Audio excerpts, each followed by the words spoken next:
Welcome, everyone. Good morning, good evening, good afternoon, wherever you are. Welcome to Facebook Live.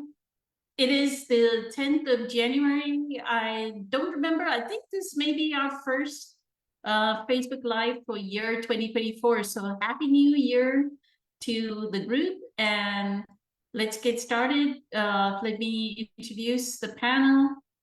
Um, Today we have April back on the panel. April is a psychic. She's done mediumship. She's done quite a few modalities of healing. Welcome back, April. Happy New Year. And then we have Kelly and Kelly with us, who are Qigong teachers. Good evening, Kelly and Kelly. And then we have Patricia here too, who is part of our core group of meditators. And Sri Lakshmi is with us. She's joined us online. So glad to have everyone's divine presence, and Happy New Year to everyone.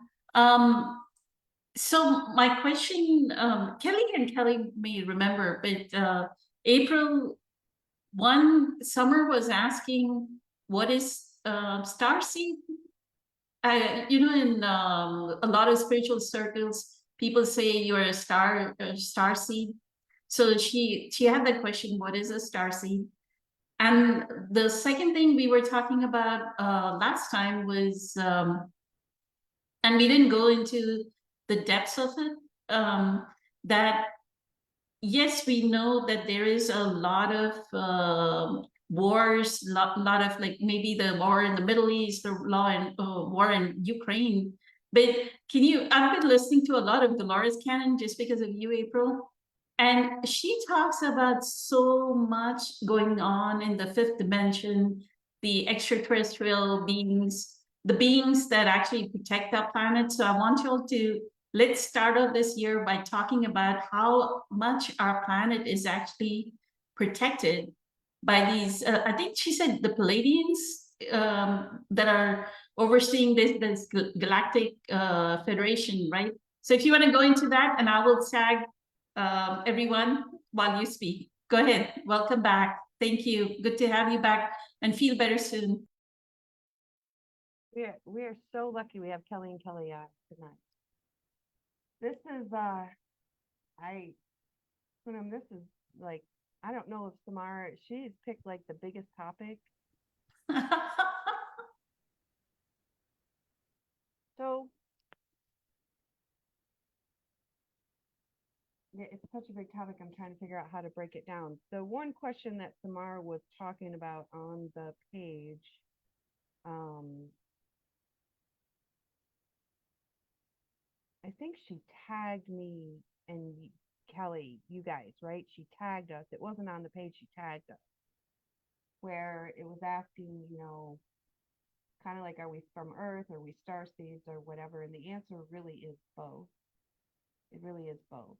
So the planet itself evolved, and we came out of that evolution.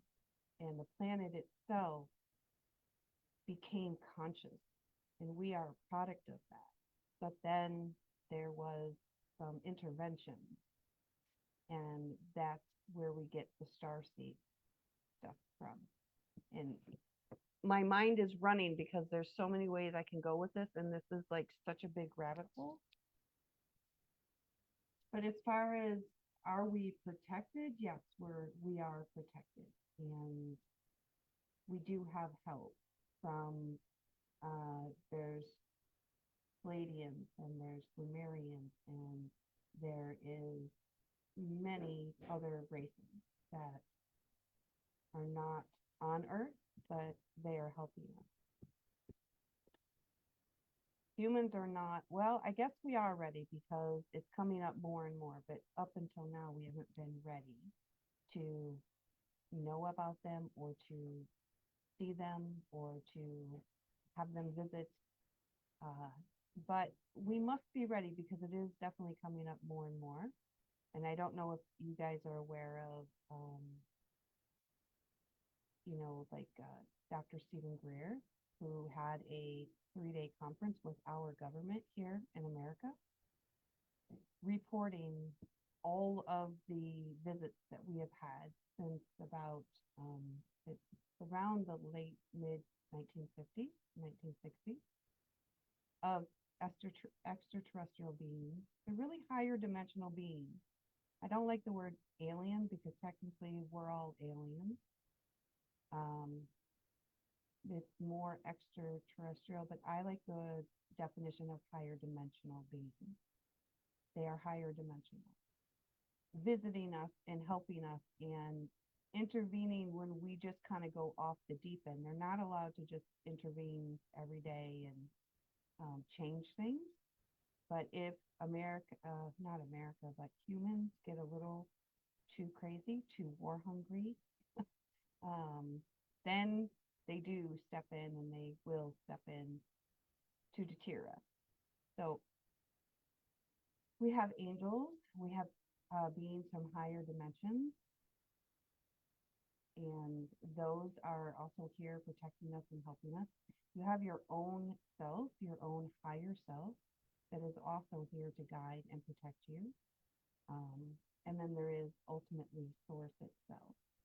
And I forget the exact numbers. Maybe Kelly remembered, but I'm sure that they remembered. There's a certain percentage. So it's kind of like the war between good and bad, good and evil or whatever. There's a certain percentage that has to be reached that tips the scales. And from what I have researched, we have accomplished that. The scales are tipped. We are okay. It doesn't seem like we're okay. Actually, America, the planet, universe has been in much worse spots than it actually is now, even though that seems absurd to say. But we've been in rougher spots. But if you want to call it good side, is winning per se. But it's really more about balance too, because you need a balance between the positive and the negative, the good and the bad. So I don't even know how to explain this topic. I'm like pulling myself back and back and back, but so I'm gonna let Kelly go because Kelly's gonna go on. I'm gonna let them go. Yeah, so I'm gonna let them go because it can splinter off into so many ways that it really kind of gets confusing. It takes a lot of learning to understand what's really happening and how And it works, that you do one know of the that we things, are protected. one of the things that she says is in her books, I think it's Convoluted Universe, or yeah, I think it's the book Dolores. Convoluted, yeah, Dolores Cannon. She talks about that they were some initial beings in on Earth, but then they were these entities that are extraterrestrials that came in, and so we are seeded by, like, all of us are seeded by ETs. Yeah, so that's what I mean by the Earth evolved. We evolved from the Mhm. Earth, and we're actually just like one big bacteria. Oh Lord. So yeah. So I mean, if you knew what was in your body and the microbiome and the bacteria and all of that that's in there, you would really be shocked. So the planet evolved, and we did evolve out of the planet. There were humans here. Years and years, millions and millions of years ago, there was humans here. Then extraterrestrials did come in. They did intervene. And if you listen to Greg Braden, he explains very precisely exactly what happened. Billy Carson is another one that can explain to you what happened. Our DNA was tampered with. It was changed. The chromosome number 2 was fused. Our telomeres were shortened. There's also another one, I believe it's chromosome 7. And the higher dimensional beings are the ones that did that. Those are the ones that did that to us. So actually, there's some that believe that we were in a way more intelligent prior to that happening because we were more connected with the Earth and the universe and one with it. And then after that happened is when we basically became slavery. And that's everybody. It doesn't matter your color, your skin, your nationality, which is where we are now. So again, this is a big topic, and I'm kind of super skimming the surface. Incredibly amazing. It's a huge story. Thank you so much, April. Grateful for your input and your presence here. Thank you. Let me hand it over to Kelly and Kelly, because Kelly is like ready to like spur down. Go ahead, Kelly. What? Me? Come on. Heck no. Let's see. So the question is about star seeds. And so this is a broad term. Star seeds is a really broad term, and it's very popular right now. What you have to understand is that there are lots of different types of souls on this planet. There are Earth souls, there are cosmic souls, there are interplanetary souls, angelic souls. Different frequencies of energy are embodying on the planet to help the planet break the quarantine by disassembling the structures of illusion and darkness on the planet. Yeah. Like a lot of times people will refer to this as a prison planet, but that's actually a different timeline. And if people remember that, it's probably because they've been on that timeline before. And that's not actually what's happening this time. Yep. And part of that is keep also going, the ego attachment to the illusion yeah, in 3D, and trauma being expressed and filtering these concepts of star seeds and ETs and higher dimensional beings. We have advanced civilizations on the planet, on the surface, under the surface. People can look up the Agarthanes. This is a huge, huge topic. So yeah, like, yeah, and I completely and appreciate April saying you don't really know where to start because Yeah. there's so much to talk about. Yeah, we have been genetically modified to be less than what we are in the 3D. We have had other civilizations and higher dimensional beings interfere on this planet to change our genetic structure, our energetic structure, so that we do not have access to source the way we used to. And this is, we get born into this world in 3D fashion. We are born into this program. We are born into the illusion, and the veil basically wraps us in its illusion when we are born. And of course, some people have less veil to work through, less illusion to work through, or who are actually born more connected, more aware of some of these structures, underlying reality. some choose to, like the whole idea too of soul lessons. It's not really that you're coming back here to because you didn't learn something. It's because you've chosen to come here this time and to embody certain things about shadow and about ego so that you can learn it and then send that information back to source. Yep. So it's also been kind of twisted a little bit that it's about, oh, you didn't learn it last time, you have to come back, where it's Yep. kind of a punishment. Yep. And it's not a punishment. It's not, or anything like that for people. Yeah, the planet is about learning. I mean, the planet used to be a living library, a cosmic library of all of the civilizations and all the dimensional information that you can, well, that's out there. And there was an invasion. There were other civilizations, less friendly.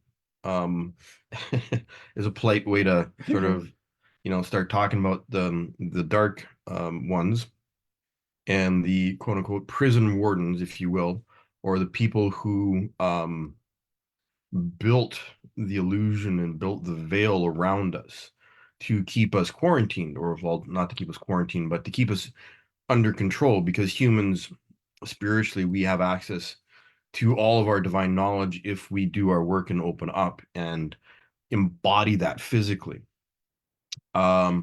Star seeds is a very popular term right now. People are waking up to the fact that, oh, we're not alone in the world. We have all this declassified CIA documents explaining all of the UFO phenomena and all the contact that we've had around the world. You have governments doing this now, so it sort of begs the question as to what's coming down the pipe, because there's more and more information. The governments are just not even trying to hide it anymore. So what people have to understand is that if you are on this planet, you are a master soul already. How you have chosen to express your experience this time around really is reflected in your day-to-day life and what information you're drawn to and how awake you are, not woke at all, but how actually awake you are and how present you are with yourself and how much discipline you have with your spiritual language for your heart and that connection to your own spiritual language inside of you, which is all about being present. And this is why we need to understand the ego, because the ego is the first step to unraveling our own stories and our own veil that keeps us from hearing, seeing, feeling our own divine aspects. I mean, there's a lot of information here that I could share. What was the other question about There's a start? couple of questions in there. What were they, Puna?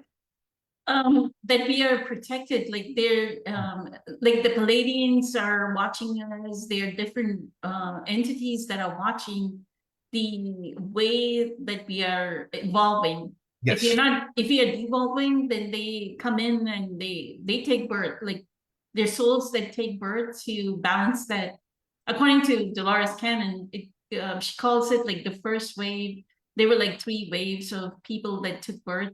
Yep. So go ahead. So, Thank you. yes, there is a galactic federation. Anyone who wants to know more about the actual history can look up Valiant Thor, who was a member of the Galactic Federation that in 1954 landed on the White House front lawn and spent about 2 or 3 years going, "Hi, guess what? You guys need to pay attention because stuff's getting real and you need to like smarten up." And that's again paraphrasing his basic message. He actually apparently spoke to the UN and basically indicated that there was a galactic federation that was waiting for humanity to grow up so that humanity, the planet as a whole, could be included and in the galactic federation and brought into the fold of the greater reality of the universe and the advanced civilizations that are out there. And it's not just the Palladians. Palladian information has been around a long time, so much so that it's starting to become mainstream. So people are, it's becoming, yeah, it's becoming more the initial sort of point of reference for ET or ancient civilizations or non-terrestrial civilizations that have been here. Palladians are master geneticists. A lot of them helped shift the human race from being perfectly balanced divine expressions on this planet in caretaking, being custodians of the living library, and Yeah, because that is one version, is that yeah, humans were created to be custodians of the planet. yeah. But there were so many light beings would come, spread the message, but there were also dark ones too that would twist the message. Yep. So then there's things we had to change things around. So one of the things that has been going on for a really, really, really, really long time is the cosmic spiritual warfare on this planet. Because this planet is so important and the experiment of having so much information in one spot had never been done before, there are certain aspects of those that got invited to this planet to participate in the living library who went, "Oh, wow, it's like seeing a mountain of gold, A gold mine. a gold mine." And we And want going, "Oh my God, I want it all." Yeah. And that's basically what happened. So there has been conflict on this planet, interdimensional conflict, terrestrial 3D conflict for a really, really, really, really long time. It's one of the reasons why we have sort of like the whole concept of the Great Reset, because there were huge wars on this planet that basically reset civilization, and reshaped history. yeah, like there are hierarchies of light that are watching this planet. Yeah, because that's the other thing too, is like there's the whole hierarchies of light of all the angelic, archangel, the um Elohim, yeah, and the the can't the remember. divas, the logos, like the planet, like Yeah, every there's a planet whole other. literally has an angelic being at its core. And these are very specific, special contracts that these beings have with every single planet that they embody as to hold space for very specific types of information. And this is one of the reasons why Earth is so special, is that is the first time that we had so much information, so much cosmic, like galactic information brought together in order to make a leap forward in evolution for the entirety of creation. So this is one of the reasons why the planet is so special. And it's also one of the reasons why humans have such trauma about self-worth, because we have all of this in our hearts, in our bodies, except you have the contrast and the conflicting narrative from the 3D illusion that we are worthless, that we aren't special, that nobody is special, et cetera, et cetera, et cetera. And we have all these external distractions to keep us distracted from going inside and feeling how amazing we are as divine beings. So yeah, we are protected because this planet is so important. This whole solar system is so important. And what happened when the planet got taken over is that the Galactic Federation, in combination with the higher dimensional beings of the hierarchies of light, put a whole quarantine around the planet. Kind of ironic that we sort of experienced that in 2021 and 2022. Right, yeah. So there's a lot of old stories that are being brought up to the surface for us to see, process, integrate, digest, and move on from. And in that way, sometimes the unfortunate or seemingly horrendous events going on in the outside world are actually there to trigger us to feel beyond the darkness, to understand that there is more than the darkness, more than the horribleness of war, of conflict, and death and destruction. Because we all know this in our hearts. And sometimes we forget so much that we need almost cataclysmic events to happen to shock us out of our dream life Your dream life. and to actually get us to see beyond where we were stuck and to see beyond the darkness and the conflict and the chaos in the external world. So yes, we're protected. Yes, there are huge events unfolding on the planet for very specific reasons. And everyone on this planet is technically a starseed, whether or not they're conscious of it or not. And going inside and being present with ourselves, you can eventually get to the place where you unravel or unlock your own connection to your Akashic records that you store inside your body, so that you can access this and be present with that depth of information as well. Which is another way that we're actually protected, because we carry all this information. And that's why it's also important too that when you actually pray or do invocations and call in specific beings, such as like, Jesus, if you pray to Jesus, or you're calling in Archangel Michael, that the more you actually do your own work and embody your more of yourself, your true self, when you invoke them, you're bringing their energy and their frequency onto the planet. Yep. Which opens up a whole other discussion. But that's why it's so important to actually understand yourself. Yep. Because as a human being, getting back to it, we always get back to this somehow, is that your body is a broadcaster and a receiver of energy. Yep. So what are you wanting? What kind of world do you want to co-create? Yep. What are you living in fear? Are you holding on to your anger? Because all of that is a different frequency. And so you create your reality from holding on to those frequencies. So when you can unravel that and move it out of your physical body, you're embodying more of yourself, more of your divine nature. Yep. We can keep going. Yeah. It's like, You'll do an incredibly amazing job. So grateful, grateful. I want to move to Patricia so that she can ask any questions that she may have, because I think she missed you all last week, last time that we met. So Patricia, you can talk about this topic, or you can talk about anything else that you want to bring up. Thank you.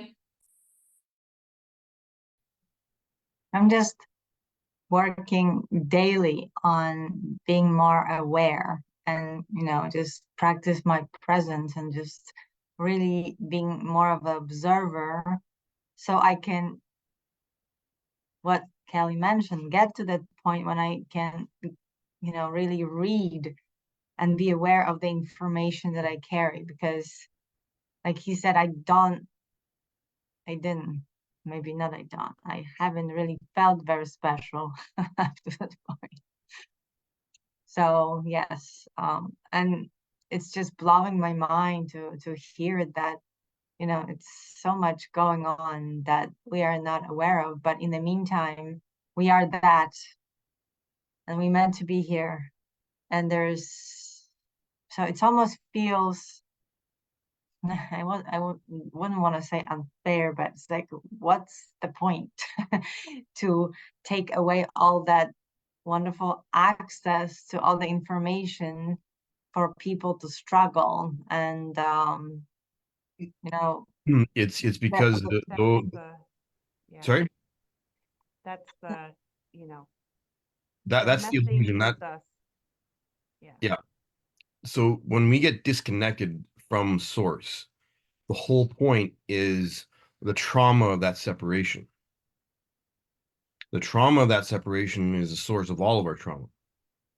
And this is one of the things that the prison wardens and the well, yeah, I know. yeah, It's hard, yeah, it's hard. The ruling class, the ruling The group, rules, the yeah, rules for coming here. yeah, is to Is that transmute everyone that. has to forget, Yeah, and everyone they have has to to. transmute that. Yeah. Yeah. And To put it shortly, in like the succinct. power of transmutation cannot be stressed enough.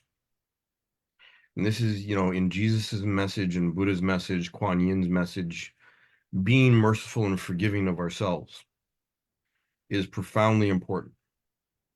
Because until we realize and understand, we don't know what we're doing to ourselves until we grow and evolve spiritually and have that perspective of understanding.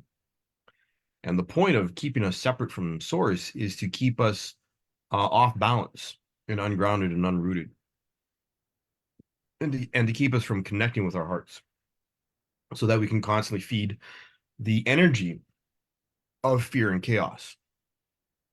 Almost paradoxical, because you have to get so humble to discover the amazing power you are. It's Yeah. Yep. And there is, and the concept of power, like the word power, is also very misleading, and you also have to watch how your mind gravitates towards it, because the strength in being vulnerable through humility is far stronger than anything the mind can comprehend. Being soft and gentle with ourselves and not attaching or not trying to control is a very hard thing to learn, because of being born into this illusion that literally tells us day in, day out, that background app refresh button thingy going on is just telling us, it's like, control, control, control. You're afraid, you're afraid, you're afraid. So you got to control, control, control. So you can feel safe. Except that's the story. That's the illusion. And that's what we have to transmute over and over and over again until you build that counterbalance where your allowance and acceptance of who you truly are in your heart outweighs those negative stories and outweighs the strength of the illusion and that negative talk, so that you then close the lid on that and neutralize it completely. It just takes time, but it also takes work. And yes, it takes a great deal of humility, which Is it One- true that attention or focus, it's our superpower? Like when where we choose to, put our attention, because I heard that here and there, and I first like, oh, it's in misuse. It's like, what do you mean superpower? But then it's like really, even with all the meditations, when you really take your focus on putting your attention on your inside, that's where you starting to get the access, right? Instead of Yes, being pulled in million directions. yes, Well, exactly. because we, again, evolved from planet Earth. We are Earth. We are Earth and we evolved and Earth evolved. As Earth evolved, we evolved. We are Earth, right? And then we did have the star seeds, the aliens, the higher beings that came in and did mess with our DNA. But because we did evolve from the Earth, the universe, that's why all the answers are inside. That's a good way of putting it. It's inside. It's in your cells. It's in your DNA because it is you. Yeah. It's part of you. So that's why we always are like, go inside, go inside, go inside. Yep. It feels good and nice to go outside. And I love to go outside pretend there's like this sparkly sky out there. And I do that. However, the real answers are actually coming from inside, right? The brain is also part of the veil, right? The brain and so when Kelly says, when they talk about like the conditioning in the society, that's your brain that is the veil. The brain has all this conditioning, these patterns, these beliefs, these traditions we have to do. We have to behave a certain way. We have to do all that. The ego is the one that wants power, says, I need power. But when you let go of the ego and you stop needing the power, and you stop needing the control, what you'd realize, and many people don't realize, is now you actually have real power. You actually now have real control because you are free. You are Yep. free from it all. You don't care about it. Yep. You are free. So that is where your real power is. Right. There's that book, I have it, it's away, so I don't want to leave the screen, but it's Power versus Force. I know if you guys read it, and it's being discussed exactly how very high vibrations are of, power, real power versus force. So I would give the example of, I would have to grab it. Just give me a second, maybe I'll get it.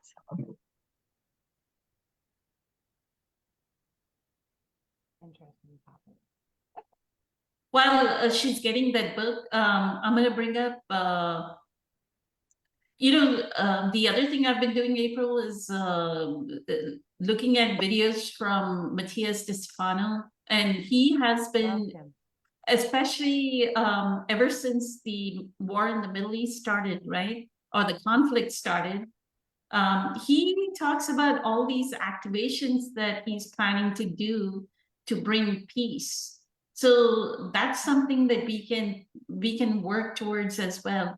He said he went to the Antarctica because in the Antarctica, the continent of Antarctica is considered the crown chakra Right. of Yeah, the he's been around. He's been doing that.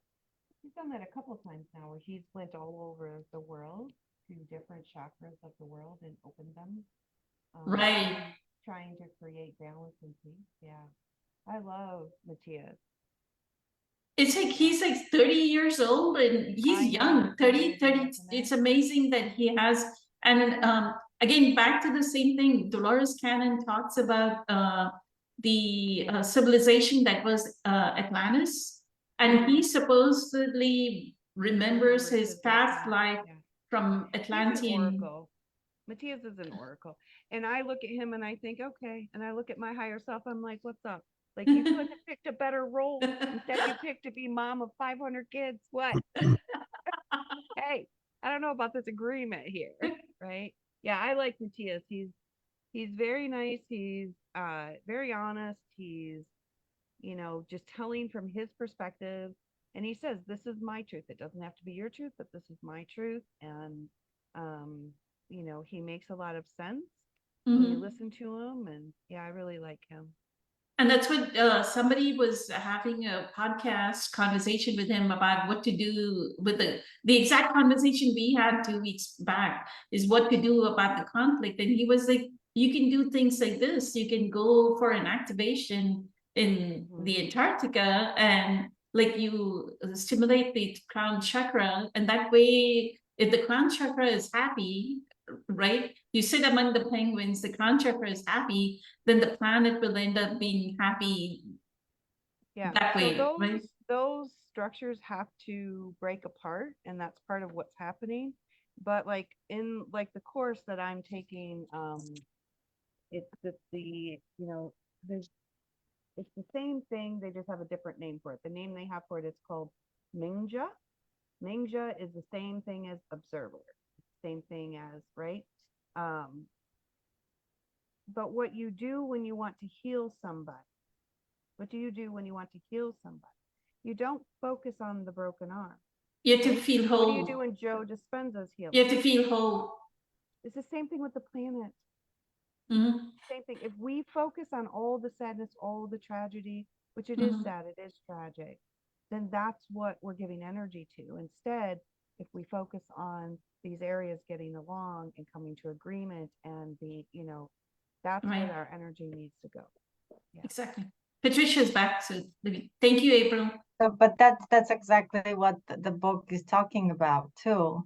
And this they're using some calibrations here, and they have let's just say they have example that one individual at level 700, this energy level that they have, Oh, counterbalances 70 million individuals below level 200. Mhm. So yeah. One that's why, person, yeah, it's like one person can affect 750,000. right, One if person it's that vibrates at love right. affects 750,000. Yep. Right. So in this comparison, like they said that Freud, Einstein, and the card, for example, calibrated at 499. I think Jesus was like 700 or 800 something. So that's what they're talking about. So that was very fascinating book. I stumbled upon it, and they have a map of consciousness here, and they're saying that like pure consciousness logs like between 700 to 1000. What is the name of the book? I've never heard of it. It's heard of- by David Hawkins, Oh, okay. Of PhD, course it is. Power versus Force, the Hidden Determinants of Human Behavior. I've heard of those scales several times. Yeah. Right. And just an example that transcendence, forgiveness, that I mean, process is transcendence, emotion is forgiveness, and that's at 350. So this is the whole thing, how that it's fascinating. But just an example, power versus force, there are patterns of human attitudes, and you go over that list. These are pairs of list. One represents power, the other one represents force. So let's say abundant, excessive, right? Abundant is representation of power. If you abandon, excessive is the force part. Or accepting, rejecting. Accepting is the power, rejecting is the force. So when I go over that list, it's very interesting, because once you actually read and you realize where you are on that list, am I abundant, or am I excessive? Well, I'm hoping that I'm being more and more toward abandoned, but some people are confused, and I was confused. Like certain things I do in excessive way, that doesn't mean I'm abundant. It's more of that force. Approving, critical. If I'm being approving, that's the power side. If I'm, rejecting and being critical, it's on the force side, because it's still the ego, almost like the ego represents the force Yeah. and the divinity represents the power side, the true power, what people say, the true power is on that side. So another example of two of those pairs, it's I don't know, grateful and embedded. Indebted, I'm sorry, grateful and indebted. So if you feel in gratitude that someone, you know, gave you something, that's the power. But if you feel indebted, like you owe someone and it's not a good feeling, that's a force side. So I'm surprised, Callie and Kelly, that you haven't heard of. Because what you're describing is the basic concept of the difference between fear and love. Yeah. Yes, that's That's all. so yeah, it was written, but it's, I mean, very, very interesting. And It's there's just a lot of, oh, sorry, go ahead. no, say it again. Oh, no, I was gonna let you finish first. I didn't mean to interrupt you. Like it says, for example, inspired and mundane. So, or cheerful and manic. We'll right away know which one is force, which one is power. And you know, I went through it, and in many of those, I was still on the side of the force, which just by realizing that, it kind of put me into the power. Yeah, like it sounds like it's a good reference point for understanding which side you're still. That know yourself kind of thing. Yeah, Try to yeah, figure knowing out. yourself and your emotions, Yep. because a lot of times people don't know. Yep. We often think like, well, when we went through it, we kind of call it the swing of the pendulum. Like you go from, you know, this desire Oh. or really, really joyful, a happiness, which is like not exactly joy, because anything is sort of that's very calm is in the middle. You can have a lot of calm and joy and love, but you're not like swinging from like this to that. And then if you don't have this, you're in despair on the other side. Right. So we call it a pendulum. Right. What Right. this book is Yeah. actually explaining is the concept of duality. Right? Yeah. When you But understand, it's talking about the attractor patterns actually too. yeah, but That that's still about duality. The framework and it's all duality, the back and forth, the attractor and the repulsor. These are opposing or opposite concepts. So it's negative and positive. Yeah, that's right. That's right. And understanding negative and positive is really, really important, because this is how your shadow keeps you swinging between extremes, back and forth in duality. When your mind is in duality, and when your mind uses opposing positive and negative states to control you. So this is what this book is talking about then, is these types of controls that your mind uses, that your ego uses, without us being aware of them until we become aware of them.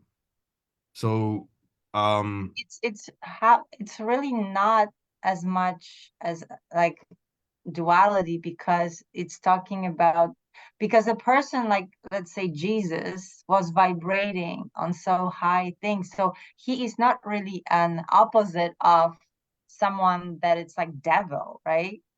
He is in itself just a wholeness. Well, he had to get there. yep. He had to get there. He Like had to get he taught. had to learn. He had to learn. He learned from people. And I was just reading about this today, that him and Mother Mary, they embodied something that humanity has forgotten. Like that was the whole point. Yep. Is because they lived at that time. You could live for a very long time, and we've forgotten how to do that because we've closed ourselves down. You know, you can say that the density on the planet became a lot, and we've closed ourselves off, but it's opening yourself up to that possibility again, that you too can be that way. Yep. Right. So yes, he did reach a certain vibration, but or a frequency, I should say, not Yep. vibration, frequency, but he had to get there. Yep. And it's possible for everyone. But we have Yeah, to do you said I'm the way, work. right? Yeah. I'm the way. And as far as like the book, like it's great that you attracted that to you, that rings a bell, that resonates with you. Because I think what a lot of people don't quite understand too is there are billions of people on the planet, and it's hard to put your head around it, but we all live in a different reality. Yep. Like when you get to a certain place, you can sit in the same room with people or on a panel, but you can feel that everyone has their own version. And we can agree on certain things, but this is why there's so many different modalities right now, because they're needed. They're important, because not one thing at the moment is going to resonate with everyone. Yep. So in order to awaken humanity to their divine nature, we need all of these different modalities, these different books, people explaining it in different ways, because the way I hear something is different than the way he hears Yep. something. Him and I can usually come to an agreement on something, you know, Usually, you know, usually. So, but that's the thing, is like all of these things are important. So sometimes it's really important, even if you're listening to channeled information from someone, Yep. is that not everything they say is going to ring true for you, and that's okay. What were we listening to the other day? Because there was something about timelines or something, and we understood sure. that some of it was being channeled from a different timeline. Yep. And that's Oh, and that yeah. was okay. Yeah, not him, but No, no, no. there's something Yeah, else. yeah, yeah. And it was like, oh, and that's okay, because that's their own past life memory probably, or something, but it doesn't have to be true for everyone that's here right now. Yep. It's not everything. So I love listening to channeled information from people when they say, take what resonates, because it isn't all going to resonate with you, and then leave the rest. Yep. Because that's what's important, is that you focus on the, I don't know, I want to say more positive, but I think there's a better way to say it. But The neutral space in between the two. yeah, in between, there you go. Okay. There you go. What he said. So okay. what I'm trying to explain here, Patricia, is that while the book is really, really important to understand the intellectual points of reference, duality is about the positive and negative and the emotional swing between the two. So even these intellectual concepts, we will get pulled between and back and forth between the positive and negative until we master our thoughts. Is that where you go? Is that where you get in the center? That's right. This But is why do you still, attract, if you feel abandoned, right? You attract that. But then if you feel excessive, you attract also, but that's like something that it's not like good for you in a sense. this is about you still understanding attract. that the weight of our thought forms. People do not understand the weight of their thoughts or the violence of their thoughts, and they don't understand that they can actually have control. One of the first steps is to understand that there's a positive and negative swing in our mental states and our internal dialogue. Until we master our thoughts, that duality will cause us to swing back and forth emotionally and attract those things from those different places, which is why we have highs and lows. And until you understand duality and how your mind is attracted to and jumps onto, acceptance or rejection, right? Two seemingly opposing things. But when you are centered and when you are neutral, right? So this is about understanding that there is actually a neutral space that you want to get to. Is it that no thoughts place that Eckhart Tolle talks about? Or no? No. It's a very quiet place. It's a place where you're just very calm and quiet all the time. Yes. But you get there in levels. Yes. And then you're going to be tested with those issues. So something, if you had, let's say, an abandonment issue, for example, something will come along or someone will say something that will trigger that, to test to see whether or not how are you going to react to that? Yep. Are you going to go, oh, this really doesn't matter to me anymore because I'm over that? And that's where you're still very quiet, even though you got triggered. If you have an emotional reaction, or you have, any kind of extreme reaction, or it still bothers you in some way, it just Yep. means you have another layer that you Like need. a resistant, like inside, it's like resisting. You just, Yeah. you Yep. have your button and the button got all of a sudden. And it also doesn't mean that you don't feel emotion. It's just that you have that space that you can always go back to. Yep. No matter what's happening. That, Yep. you know, for example, the last couple of weeks, I've had a family member that's been in crisis, and have I cried sometimes about it? Yeah. Does it feel stressful sometimes making phone calls, trying to talk to law enforcement, medical people? Absolutely. But then I'm done, and I go to, and I take time, and I go, okay, I'm coming back into me. Just because you're still going to have things to take care of in the outside world, but you still have that place to go back to, because that's yours and no one can take that from you. And one of the things about that no thought space, that Eckhart is making use of the Zen concept of no mind. And it's not really a no thought space, because you're always having understandings and observations of things, which require thought forms.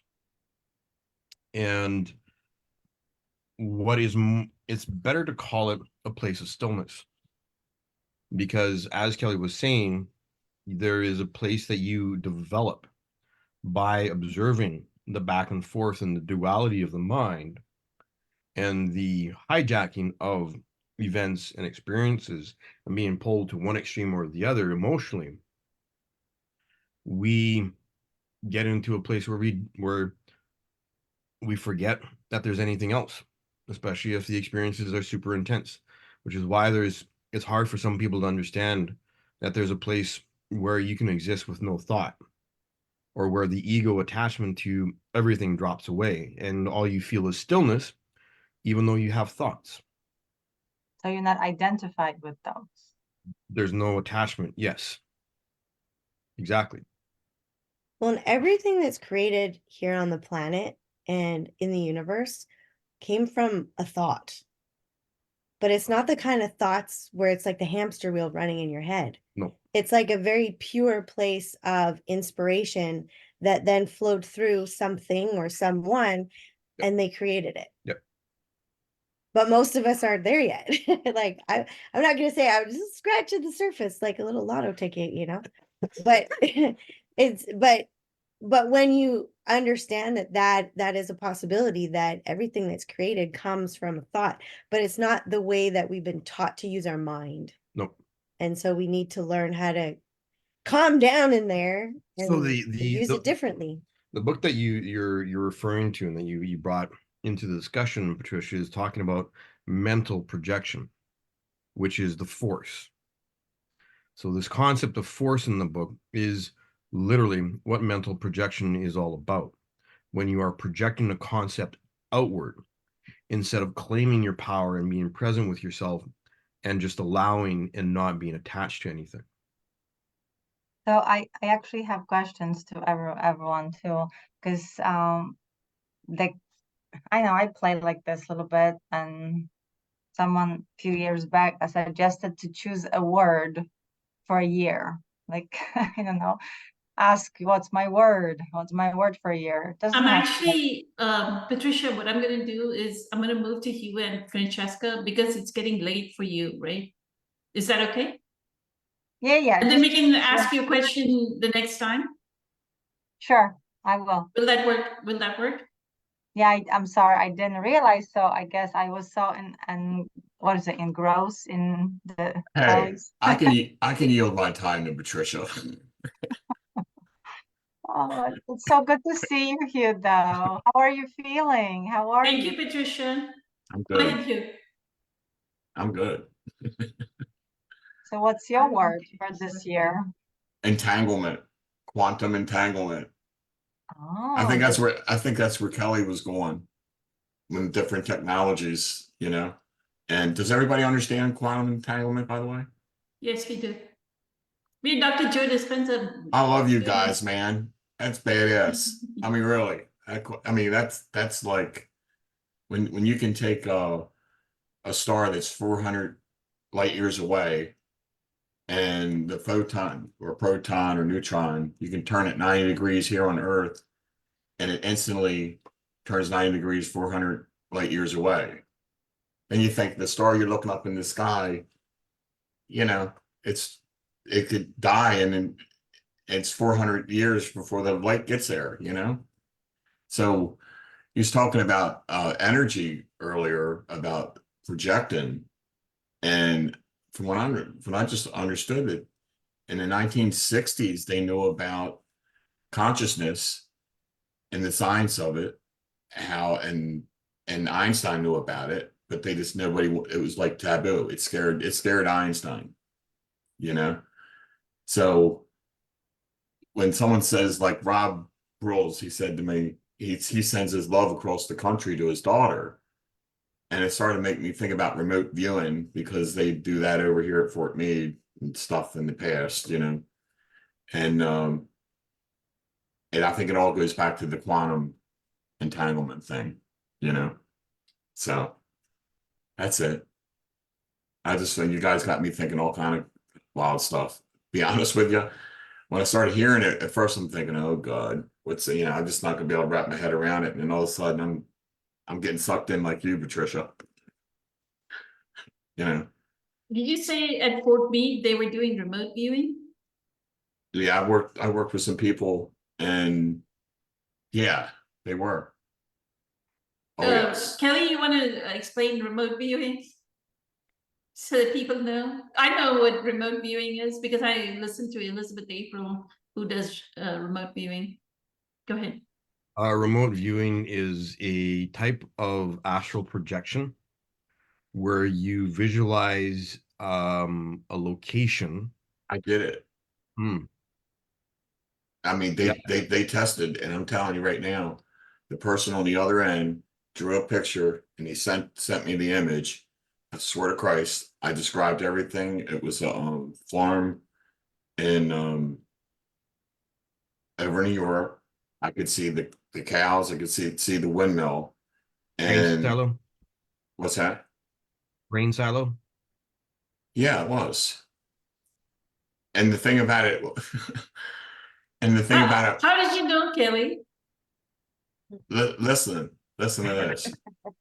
And I said, no way. Getting Open your email. Open my email, and there's the picture. Very cool. It flipped me out, man. So I was just like, What place is this? over there. I live. It was a farm. So so remote viewing is something that happened. Well, I mean, the military was really heavily invested in it. Is to a certain degree, but during the Cold War, when people were, both sides were looking for the upper hand, and the United States military found out that the Soviets were working with this concept, and which is basically quantum entanglement.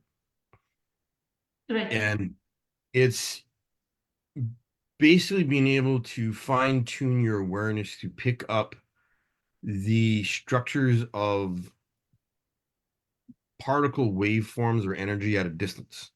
If you understand what something feels like, you can pick up that feeling.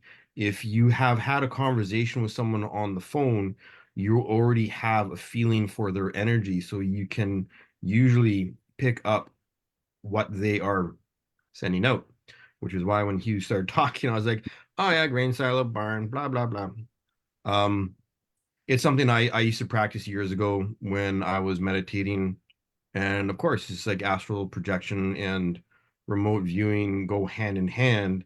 And it is basic quantum physics and particle physics of being able, and this is why when I talk about listening and how deep or how high you can go with listening, this is why being able to pay attention to your body is so important, because your body is the antenna and the receiver. And if you understand how to listen to energy and let yourself feel what someone is sharing with you or sending out to you, then it just takes practice and you can pick up on stuff. And one of the reasons why I stopped is because I was, doing email 24/7 at a job where people would send, angry political emails and all this other stuff. And I just didn't want to be on the receiving end or feel any of the anger or lower vibrational emotions that people would attach to their emails. So I got really good at dialing it down and tuning it out really. So remote viewing is basically like having an ability to send part of yourself into the astral realm and fly over a location and see it. That's sort of like a very simplistic way of putting it. Beautiful. Thank you, Kelly. Grateful for the help. Hey, Thank hey, you. and one more thing. Y'all were talking about observing. I mean, Patricia was touching on it when she first started. So I got to thinking, as she was saying that about like before you read, and when everybody read The Power of Now, I started reading the book and getting into it, and then I thought why it resonated with me because like it's like I've already done like 25 or 30% of the book on my own somehow, right? But one of the keys was I've always been an observer. I've always watched, but I didn't know how to I can feel things, as far as people, you get it, you're a good judge of character. You can sense, oh, this ain't going to be good here, or that person is super not, whatever, you can walk into a room and feel it, So, so me always being like that, and I had an identical twin that was just the opposite. So Oh. it's just incredible. So I just watch him just gonna make all the mistakes, and then I'd step in every perfect step, watching him make an ass out of himself. Anyways, long story short,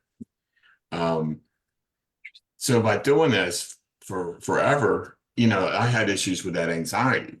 So what this whole thing has done for me, really, it's made me it's filled in a lot of blanks as far as maybe, I was just feeling all that by observing, feeling everything, but I didn't know how to harness it, so it all ran together. And like Kelly Ho said about in your mind, and it did. Your mind overheats, it overworks, and now that we can separate it and the ego, I can say, okay, I can analyze it, I can put things in its place and not even, I don't remember nothing in the past, and I'm not thinking in the future, so now that I put sense to it, I can go into a room and sense it, and I'm saying, oh, that person's ego is off the hook. Oh, this one here, but not ego like, the ego we know. You can just see a bullshitter or whoever, and you just keep your distance or just whatever, But it's really helped me out with not having all that bottled up in me, Awesome. So. Hugh, I just have a question to you. How did you feel when Kelly said we are all star seeds? That's just like, I don't know what to think, Right? I really don't. I watched the podcast, you guys, on your winter solace, and you're talking about the sunspot. You said something about there's a sunspot starting on the sun, and I looked it up. It was like 7 times the size of Earth, and it was pointing our direction. Which you were talking about energy, so energy was on its way in a solar wind, which I don't know if that kind of energy was what you guys were talking about earlier tonight, but it was a good meditation. I really enjoyed that. I have to watch it. I didn't. I missed it. It's on Spotify. And tomorrow the portal is closing, right? April. It's 1/11. There'll be another one. There's always another one. There's always another galactic stagecoach going, yo. There's tomorrow is 1/11, and it also is kind of an angel number, so people will see 11/11 or they'll see 1/1, right? So tomorrow can be a very good day to work on manifesting. Any of these portals are always days where you can work on, what do you want to manifest? What do you want to create? coming up this year. And being in January, it's a good time to have that. It's the new moon is what it is. There's a new moon. So, but also that 111 is an angel number. So anytime there's a new moon or anytime there's a full moon, or there's a portal like this, I always focus on, okay, what is it that I would like to create? You can also use it to help you to clear out anything that you're holding. You can always do that. But like they're saying, there's going to be another one, and there's going to be another one. So don't ever Is worry it- about, missing it. Is it maybe an opportunity to really get closer to your higher self, or it doesn't, it's something different? So what it does is energetically the planets line up. Okay, and again, I'm not an astrologer, but the planets line up in a certain way. I know that we're having, there's something with Pluto, and I believe is it Pluto that's going back into, instead of being retrograde where all the planets are going to be forward, one of the planets is going back into its spot. So instead of being in all this retrograde, everything's gonna be like in their right position. So it's about the planets lining up, and when the planets line up, it offers a certain energy.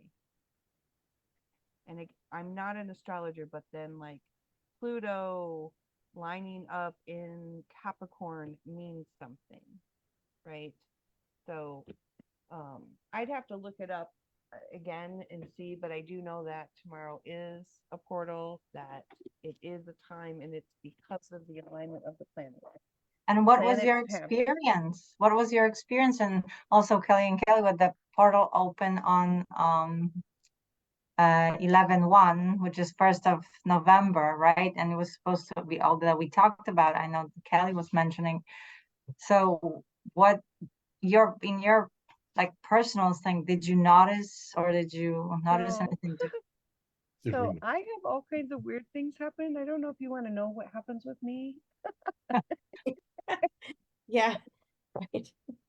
I just gotta laugh. Jesus. Oh Lord. And tomorrow, Patricia is 111. Tomorrow is 111. Is another one. Okay. So I'm laughing so hard because you guys, so I have stomach issues. I've always had stomach issues, and it is something that runs in my family. And I've just always had stomach issues. So on that portal, I'm so laughing. I wanted to clear that.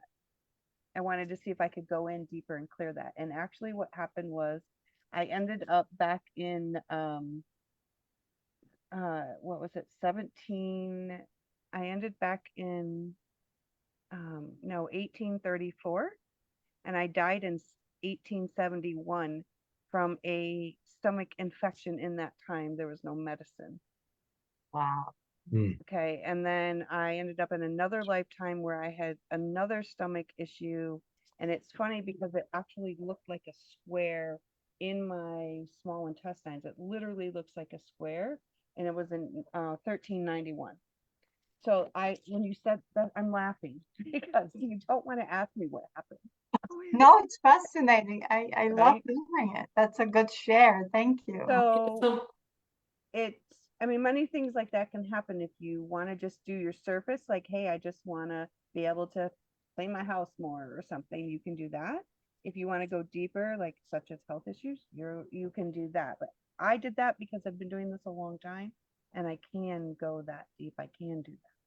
But did it help to like Actually, my transmute stomach it? has been better. It's Oh, been wow. better. Well, So and you that's go what into it, you feel it, you heal it, you talk to it, you be with it, you see what it needs, you send it energy. Yeah. thank you, April. Thank you, Hugh, for bringing up your topic. Grateful for your input. Hugh, you brought up being in the present moment and staying in the present moment. And Patricia brought attention. And what Dr. Joe Dispenza teaches us is the whole where attention goes, energy flows. So being in the present moment, the more we have attention in the present moment, we become like he takes us into, can you experience the nothingness? Can you experience the nothingness over and over again? And then he'll train you to say, now be a thought alone. And that goes back to Kelly's topic of manifestation. When we can be a thought alone, that one single thought in that present moment, like that depth of attention, right? That's when the manifestation happens. It happened to me, so because we are on the medical medium protocol, I cannot have dairy, right? And we make this almond halwa, which is ghee, which is clarified butter, and almond, crushed up almond and sugar. And I mean, you can't have sugar. Patricia and I cannot have sugar. So what I was doing to have a good night, April, get well soon. So what I was doing was I was taking like a little bit of almond butter to emulate that, and it has saffron in it. To emulate that, what I was doing, I had like a sweet tooth during Christmas. So I would put like some almond butter and put maple syrup, mix it up and taste it and go, oh, this tastes like almond halwa, but it's missing saffron, right? And next day or a couple of days later, my son brings a package and I goes, what's in that package? And he goes, it's saffron, mommy. Why did you order saffron? He goes, I wanted to make some Spanish food and Spanish food required saffron. I never spoke to him about saffron. I never told him that I needed saffron. It was just thought alone that I was so enjoying that, you're so in that moment of enjoying that almond, the taste of that almond butter, reliving it like it's my childhood almond halwa kind of feeling, right?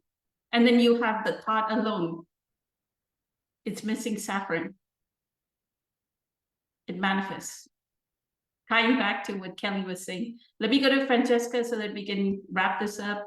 It's getting late. Go ahead, Francesca. Thank you. And I don't know if you know the topic. The topic was what is starseed from Summer, and then I brought in that Dolores Cannon talks a lot about how this Earth is protected by a lot of extraterrestrial beings, like the Pleiadians. They're always entities that are coming in to, like when she said that when the atomic bomb went off, like the first wave of entities that had never taken, souls that had never taken birth on Earth came in to save the Earth, right? Because they had no past life. They were taking birth the first time. They brought in the level, they balanced that level of unconsciousness to consciousness, which is what I would say, because they didn't have any karma, right? So go ahead, Francesca. Thank you. I was going to say, I'm actually happy just listening tonight. Kelly and Kelly, Patricia, everybody asked beautiful question, shared beautiful wisdom, and it's really late for you guys. So yeah, I'm okay, just happy just listening in.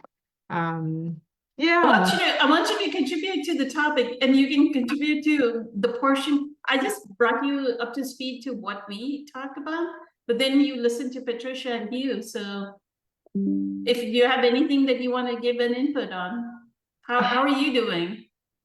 I'm doing good. Yes, I'm doing good. I've been really immersed in my being a witness. So I haven't really been using a lot of tools. I shouldn't say I haven't really been, immersed in using a lot of tools, but I've been really just being a witness, being, using a lot of peripheral awareness and staying there. Hey, Francesca, it's called Drop It.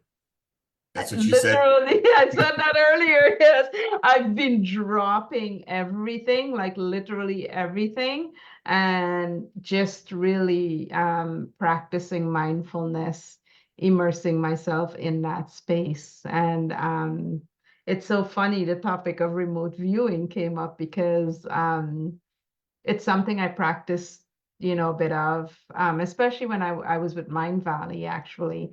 And then this morning, I think it actually played a role in what happened because on my way to my physiotherapy, there was a car on the sidewalk. And I thought, oh, what a strange, and of course, right away I witnessed, I could see my egoic state of mind. It started laughing. So I was giggling and it was, coming up with stories of why this car is on the sidewalk. And, some kid who's probably not supposed to drive might be high driving this car, end up on the sidewalk. So it's interesting. And I'm laughing as I'm walking, towards the car because I have to walk by it. And interestingly, before I got to the car, all of a sudden, because I had my headphones plugged in and I'm like, okay, as I'm walking by the car, my mind said, my intuition was like, be mindful, because every now and again the car would move, but then it looked like it would kind of sway, like as if the person really didn't know how to drive. So I was really convinced it's, a teenager, probably high and trying to drive this car. So, but then just before I walked by the car, my intuition, I see everybody's walking, of course, in front of me, and they're looking in and they just kept going. But my intuition was like, look. And as I walked by the car, I turn and I look. And from the man's like face, I noticed it right away. It was an adult. And he was sweating, like not like dripping sweat, but his face, I could tell from his skin, from his eyes, something was wrong. And I was going to keep walking, and then something said, no, ask him if he was okay. So I was like, are you okay? And he couldn't speak. So he said, I'm like, okay, it's okay. I'm going to help you. And so I ended up walking him through the process of mindfulness breathing. So I did my magic, move some energy very quickly for him because his whole body started physically shaking. Because when he said no, he wasn't okay, all of a sudden his entire body started physically shaking. And, I could tell he was having like a full-blown panic attack because I did a quick scan on him. Right. And so then I talked to him through the process of, mindful breathing, like, breathing mindfully. I said, okay, what we're going to do is, because you're having an anxiety attack right now, and it makes sense, you're on the sidewalk, you're probably afraid the cops might come and so forth. Don't worry, nobody will come. And it's so interesting because as I was saying that, I felt like my arms went right out and just blocked every single possibility of anything interfering with me standing there with him to help him in that moment. I'm like, don't worry, nothing will interrupt, nobody will come. Just, focus on breathe with me. So I invited him to breathe with me. And we ended up, I'm like, okay, so the intention, we're going to calm your heart. We're going to slow the heart rate down. So we did the breathing exercise. And then once he started calming down, he stopped shaking everything. Then I saw a friend walking by, and we ended up deciding, what, even though he seems okay, we'll still call 911 just in case, right? Because we still didn't understand why he was on the sidewalk to begin with, right? Because it didn't make sense. It was off of a one-way street. So but yeah, that was my eventful day. So it's interesting that remote viewing came up, because I felt, when the topic came up, I was like, oh my God, I think that's kind of what happened, and even when I did the scan on him quickly, right? That's literally what I was using. So that's pretty much the nutshell. That's pretty much what I'm going to contribute today. Yeah, I'm trying to stay centered without, allowing my mind to go into too many different directions, because it's something that I've worked really hard on, keep coming back to center, staying in that quiet space, right? And not, becoming too fragmented with Francesca, different. that was an amazing share. Thank you. And you didn't want to talk, see? Mhm. Was it the remote viewing or was it intuition? I Because think it you was a talk- combination of both. Because you see, because I was in my element, like because I felt like at one point my favorite thing to do is like become the wind, right? So I think it was a little bit of both, and it was just like everything just kicking in. Because I didn't even expect that to happen. And prior to that, what was interesting, so here's the synchronicity. Prior to that, probably about an hour or so before, I had just anchored, like literally the intention to hold space for an event on the 14th. And it's a breath work. So people are going to be doing cacao, breath work, and ecstatic dancing. So I offered myself I offered to volunteer to be an angel to hold space for the people that are doing breath work.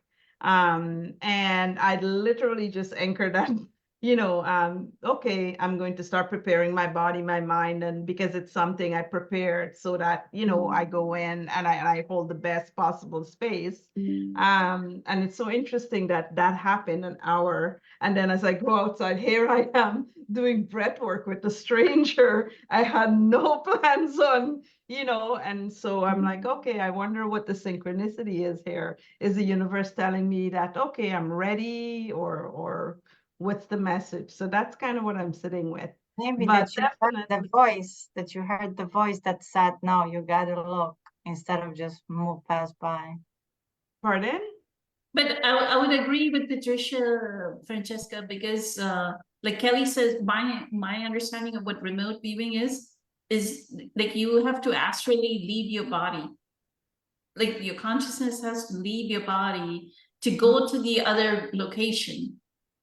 And that location is miles away. It's not like I can be here and I can think of Mount Everest and actually be at Mount Everest, right? Like people have done that kind of remote viewing.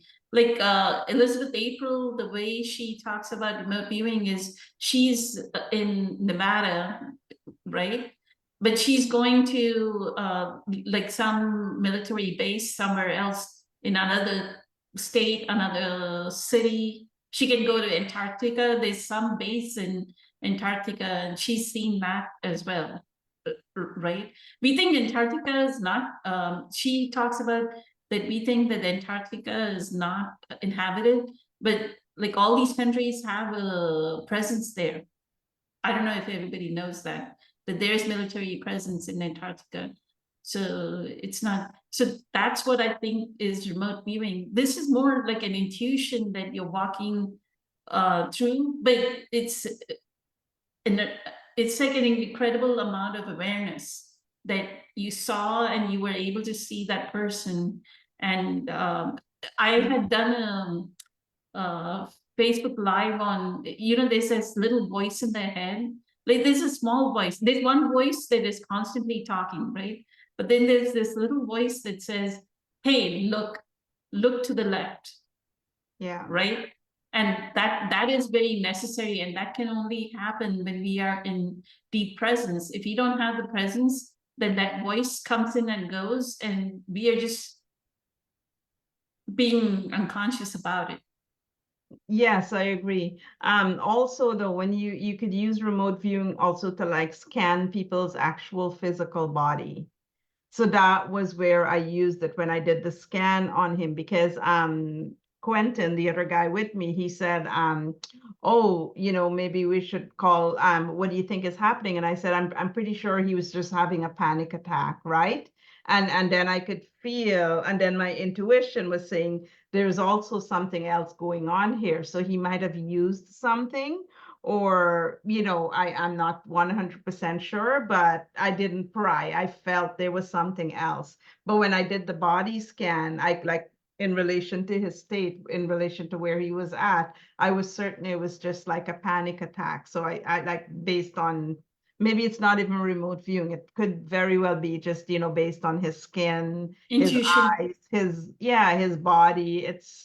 I just tuned in, I guess. And Perfect. yeah. Go ahead, Kelly. I think Kelly wants to share something. Yeah, what you're describing, Francesca, is more an intuitive level of clairvoyance. Yeah.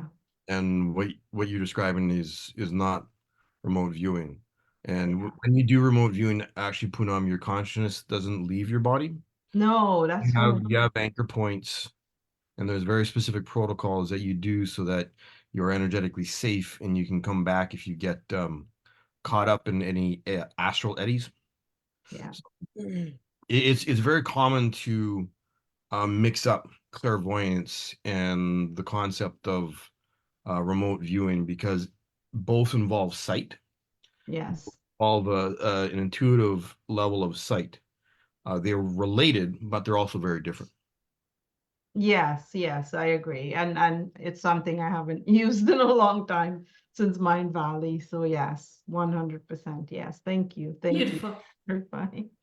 Thank you for the correction, Kelly. Grateful for it. I have a quick question for Hugh about your backyard.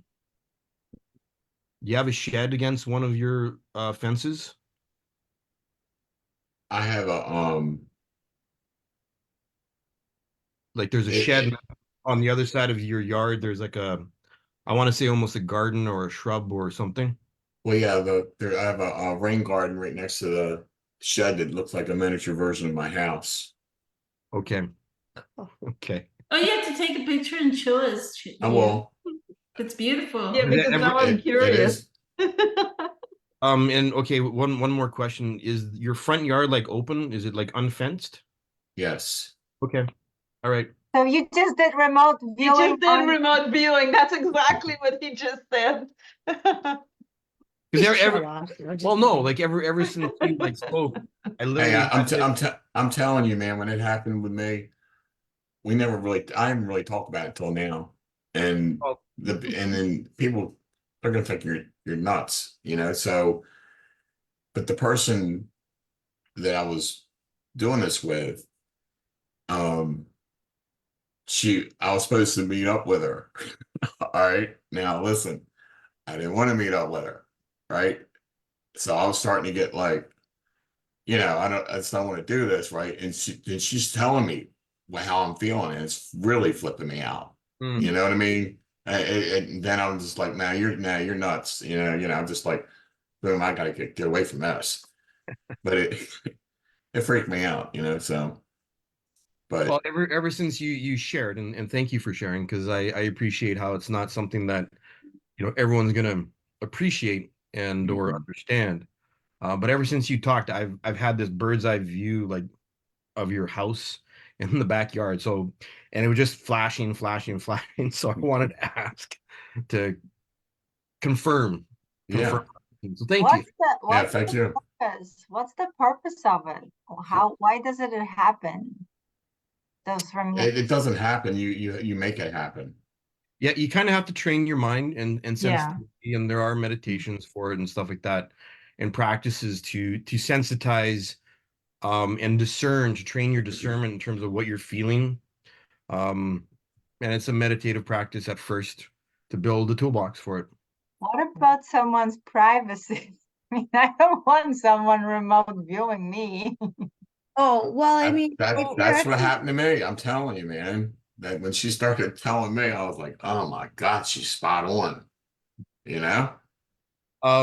Well, I mean, for myself, I don't look at people remote viewing. Like the only reason why I'm asking Hugh this is because he shared, and as soon as I'm looking at his house and I can feel the house behind him, and I can literally feel like out into the backyard and the front yard. House So is fine. I'm just saying if someone wants to like be more into your bedroom kind of thing. well, then you're creepy. But Yeah, I was just gonna say. Wait a minute. You're in the Without bedroom permission, I and don't she's think creepy. it's, no, but what I mean is that like people, if you're trained in remote viewing, like you don't actually go around just doing that no, exactly. because that's not, you don't do that. to people. there's also one of the things that you realize when you spend even a little bit of time doing this type of thing, how dangerous it actually is energetically, Yeah. and how you can get caught in places energetically. And so you quickly realize that you want to turn it off and on and Yeah, off you don't again wanna do it as all the quickly time. as possible. and not just randomly go around trying to like look into Yeah, people's yeah. You're Yeah. 100, you're Yeah, the 1000% only right. time I've ever used it is like during the full moon. If I'm doing a ritual specifically, very disciplined this way, if I'm doing a job for the universe, literally, that's the only time I use it. Other than when I was practicing a lot in Mind Valley, you know, to build up that toolkit and stuff. But and then it stayed with me for a while.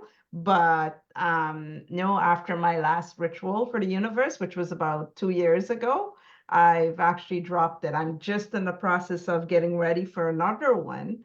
And I'm still kind of deciding if, you know, to interfere. So Like yeah. about when you have to Actually find said a lost child, when someone is missing, right? Would that be useful? Absolutely, yeah. Yeah.